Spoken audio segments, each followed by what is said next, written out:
এই 7 দিন হয় তোমার দোয়া কবুল হবে, নয়তো তুমি এমন একজন হয়ে যাবে যার আত্মা আল্লাহর দরজায় কাঁদতে কাঁদতে ফিরে যাবে। এই 7 দিন তওবা, কান্না, ইবাদত এবং আত্মসমর্পণের 7 দিন। তুমি প্রস্তুত তো? তাহলে চলো শুরু করি। আল্লাহু আল্লাহু আল্লাহু আল্লাহ। আমি বাঁচতে চাই না যদি আপনি কবুল না করেন। এই 7 দিন আমি আপনাকে রাজি করিয়েই ছাড়ব। জয় অথবা মৃত্যু রহমান, মাঝখানে কিছু নেই। প্রথম দিন গুনাহের আগুনে আত্মা পুড়িয়ে দেওয়ার দিন। 2 রাকাত সালাতুত তাওবা, নামাজ নয়, আত্মহত্যার মতো কান্না। পুরনো পাপের কথা মনে করে শব্দ করে কাঁদো। সেজদায় গিয়ে বলো, আমি জানি আমি ভালো বান্দা নই। আমার নামাজ ছিল ভাঙা, আমার চোখ ছিল নাপাক, আমার জিহ্বা অন্যের দোষ খুঁজে ফিরত। তবু আজ আমি আপনার কাছেই ফিরেছি, কেননা আমি জানি আপনি ছাড়া কেউ ক্ষমা করেন না।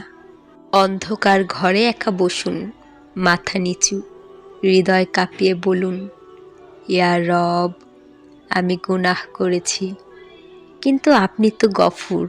আমি নষ্ট হয়ে গেছি, কিন্তু আপনি তো নূর। নাম ধরে ধরে, গুনাহ মনে রেখে কাঁদতে কাঁদতে বলুন, আস্তাগফিরুল্লাহ, আস্তাগফিরুল্লাহ। শুধু ঠোঁট না, বুক ভেঙে যেন উঠে আসে। দ্বিতীয় দিন সিজদায় বিলীন হয়ে যাওয়ার রাত। রাত 3টার সময় উঠে 4 রাকাত তাহাজ্জুদ, এরপর 2 রাকাত সালাতুল হাজত। দোয়ার আগে 7 বার দুরূদ শরীফ। কুরআন খুলুন, সূরা মারিয়াম বা সূরা ইনশিরাহ পড়ে চোখ বন্ধ করে দোয়া করুন। কান্না না আসলে নিজেকে বলুন, হে আমার চোখ, তুমি কেন আজ শুকনো? সিজদায় মুখ গুজে বলুন, ইয়া রব্বি ইন্নী মাজলুম, ইন্নী মুফলিস, ইন্নী বিকে ওয়াহিদ। হে আমার রব, আমি অসহায়, আমি গুনাহগার, আমি একমাত্র আপনাকেই চিনি।